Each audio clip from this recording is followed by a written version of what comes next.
देखिए यूपीएससी का examiner hint कैसे आपको देता है, लेकिन आप उसको पकड़ते नहीं हो। अगर आपकी प्रिपरेशन ऐसे नहीं है तो फिर बड़ा मुश्किल है एग्जामिनेशन को क्रैक करना। फॉर एग्जाम्पल यहाँ देखिए स्क्रीन पे, यहाँ पर दिख रहा है आपको coal based thermal power plant. Okay, ये 2023 में क्वेश्चन आया था। उसके बाद फिर नीचे देखिए यहाँ पे क्वेश्चन आया है 2011 में, coal combustion at thermal power plant.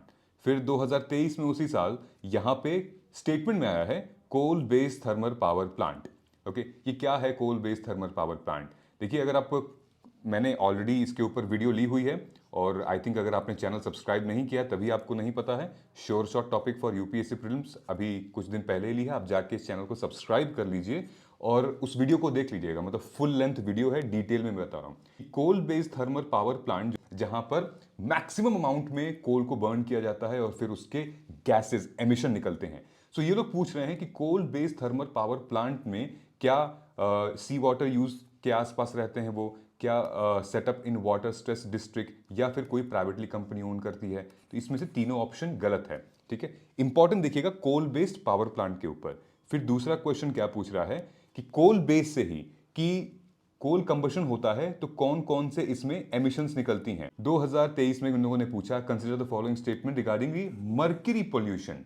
Okay, तो जब कोल जलता है तो उसमें एक बाई प्रोडक्ट निकल कर आता है, वो है मर्करी भी निकल कर आता है। Based thermal power plant causes mercury pollution. तो ये कोल बेस से ये कहां पर बने हैं, एमिट करते हैं, तो कौन कौन से रेसिड्यू निकलते हैं। ठीक, ये सारी चीजें आपके लिए बहुत बहुत इंपॉर्टेंट है। 2020 में पूछा था एक क्वेश्चन, 2015 में पूछा था। 2015 में क्या पूछा है, fly ash. So fly ash is a part of form of coal ऐश।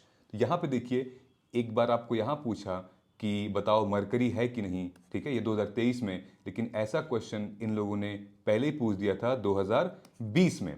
क्या कि consider the following statement coal ash contains arsenic lead mercury. ठीक है, ये देखिए ये वाला natural gas petroleum and coal, सबसे ज्यादा फॉसिल फ्यूल, यानी कि आपके घर में अगर बिजली जल रही है तो सबसे ज्यादा वो कोल से जलाकर जली जा रही है, ना कि पेट्रोलियम और नेचुरल गैस से। तो कोल का जो कार्बन डाइऑक्साइड कंपोनेंट है, कोल की जो पीएम पार्टिकल है, कोल से होने वाले प्रदूषण बहुत ज्यादा हैं। और ऐसे ही कुछ टॉपिक हैं हम लोग जो अपने प्रीलिम्स गाइडेंस प्रोग्राम में करने वाले हैं, पढ़ाने वाले हैं, ताकि वो एग्जाम ओरिएंटेड हो, ताकि आप एग्जामिनर का माइंडसेट समझ सकें। तो ये बैच स्टार्ट हो रहा है 1 दिसंबर से। ये बैच खत्म हो रहा है 25 मार्च को। लगभग 3 महीने का ये क्रैश कोर्स है प्रीलिम्स ओरिएंटेड, और आप इसको ज्वाइन करेंगे, कोड यूज करेंगे PGP 2026, मैक्सिमम डिस्काउंट मिलेगा।